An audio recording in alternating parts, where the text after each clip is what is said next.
ओम श्री साई नाथाय नमः। श्रद्धा और सबूरी के प्रतीक करुणामय सद्गुरु शिरडी साई बाबा के चरणों में कोटि कोटि प्रणाम।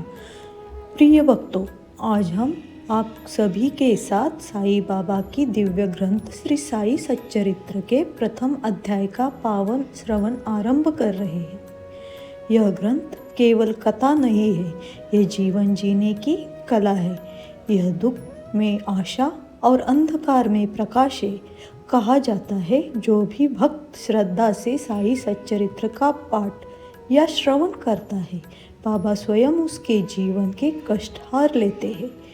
आइए मन को शांत करें, हृदय में साई का नाम धारण करें और इस दिव्य यात्रा की शुरुआत करें। ओम साई राम। आज हम आरंभ कर रहे हैं श्री साई सच्चरित्र के प्रथम अध्याय का, जिसका नाम है गेहूं पीसने वाला एक अद्भुत संत। वंदना खंड। श्री हेमाड़ पंत इस पावन ग्रंथ का आरंभ विधि पूर्वक वंदना से करते हैं। वे सर्वप्रथम श्री गणेश को साष्टांग नमन करते हैं, जो हर कार्य को निर्विघ्न पूर्ण करता है। इसके पश्चात वे माँ सरस्वती की वंदना करते हैं, जिनकी कृपा से काव्य रचना संभव होती है।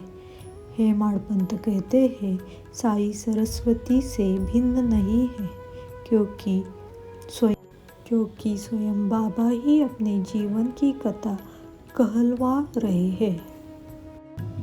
गुरु परंपरा और पूर्वज वंदना। इसके बाद वे अपने कुल देवता और नारायण आदिनाथ को नमन करते हैं, जो कोंकण भूमि में प्रकट हुए थे। वही भूमि जिसे भगवान परशुराम ने समुद्र से निकाला। फिर वे अपने कुल के पूर्वजों, ऋषि मुनियों और भारद्वाज, याज्ञवल्क्य, व्यास, नारद, वाल्मीकि और महान संतों को, ज्ञानेश्वर, नामदेव, तुकाराम, एकनाथ आदि सभी को श्रद्धा से नमन करते हैं। अपने माता पिता, चाची और भ्राता को भी स्मरण करते हैं। अंत में वे आप पाठकों को नमन करते हैं और प्रार्थना करते हैं कि आप एकाग्र चित्त होकर इस कथामृत का पाठ करें। अंततः वे नमन करते हैं श्री सच्चिदानंद सद्गुरु साईनाथ महाराज को, जो श्री दत्तात्रेय के अवतार है, जो यह बोध कराते हैं कि ब्रह्म सत्य है, जगत मिथ्य है और हर प्राणी में वही एक ब्रह्म व्याप्त है। गेहूं पीसने की अद्भुत कथा। सन 1910 में मैं एक दिन प्रातःकाल श्री साई बाबा के दर्शनार्थ मस्जिद में गया। वहाँ का विचित्र दृश्य देख मेरे आश्चर्य का ठिकाना न रहा। साई बाबा मुंह हाथ धोने के पश्चात चक्की पीसने की तैयारी करने लगे। उन्होंने फर्श पर एक टाट का टुकड़ा बिछा दिया।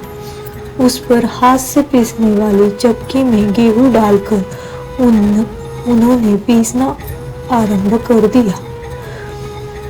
मैं सोचने लगा कि बाबा को चक्की पीसने से क्या लाभ है। उनके पास तो कोई है भी नहीं और अपना निर्वाह भी भिक्षावृत्ति द्वारा ही करते हैं। इस घटना के समय वहां उपस्थित अन्य व्यक्तियों की भी ऐसी ही धारणा थी, परंतु उनसे पूछने का साहस किसे था। बाबा के चक्की पीसने का समाचार शीघ्र ही सारे गांव में फैल गया और उनकी यह विचित्र लीला देखने के हेतु सब गांव वाले जमा हो गए। उस भीड़ में से 4 निर्भीड़ स्त्रियां मस्जिद में आई, बाबा को हटाया और चक्की स्वयं चलाने लगी। भजन गाते हुए आनंद में मग्न होकर वो चक्की चलाने लगी। पहले तो बाबा क्रोधित हुए, पर उनकी भक्ति देखकर मुस्कुराने लगी। स्त्रियां आटा पीसते पीसते सोचने लगी कि बाबा को आटे की क्या जरूरत है, वे तो इसे हमें ही बांट देंगे और पूरा आटा उन्होंने पीस लिया। आटे को समान 4 भागों में विभक्त कर लिया और अपना अपना भाग लेकर वहां से जाने लगे। अभी तक शांत मुद्रा में निमग्न बाबा तत्क्षण ही क्रोधित हो उठे और उन्हें अपशब्द कहने लगे। स्त्रियों, क्या तुम पागल हो गई हो? तुम किसके बाप का माल हड़प कर ले जा रही हो? क्या कोई कर्जदार का माल है जो इतनी आसानी से उठा कर लिए जा रही हो? अच्छा, अब एक कार्य करो कि इस आटे को ले जाकर गांव की मेड़ यानी सीमा पर बिखेर आओ।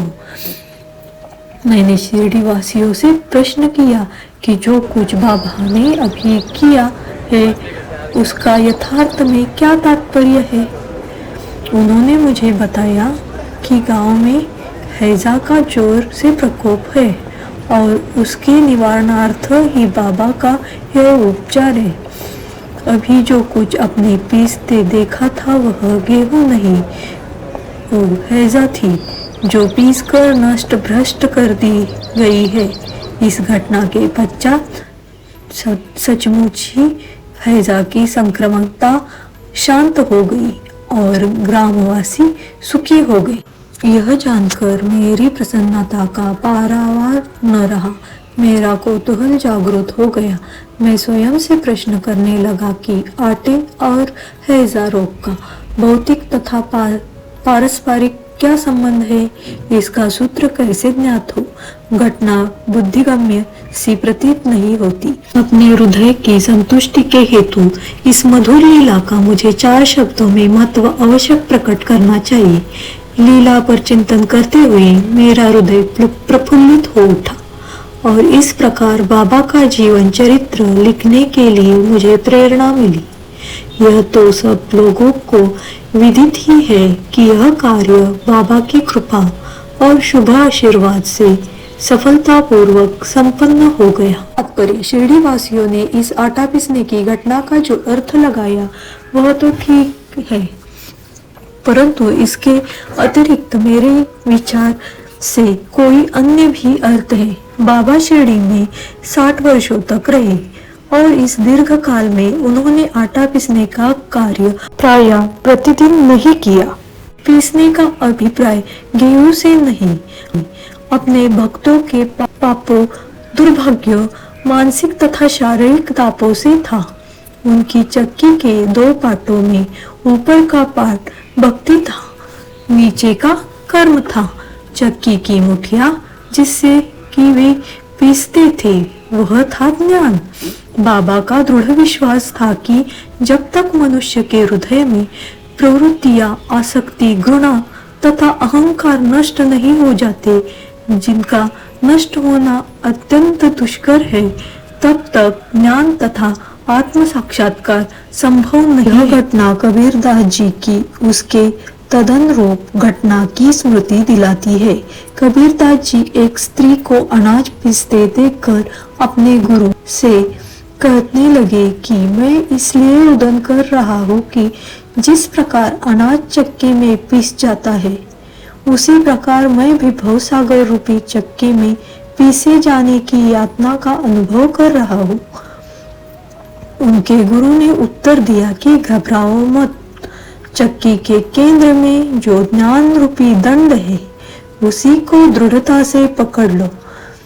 जिस प्रकार तुम मुझे करते देख रहे हो उससे दूर मत जाओ, बस केंद्र की ओर ही अग्रसर होते जाओ और तब यह निश्चित है कि तुम इस भवसागर रूपी चक्की से अवश्य ही बच जाओगे। श्री सद्गुरु साईनाथार्पणमस्तु। शुभ भवन्तु।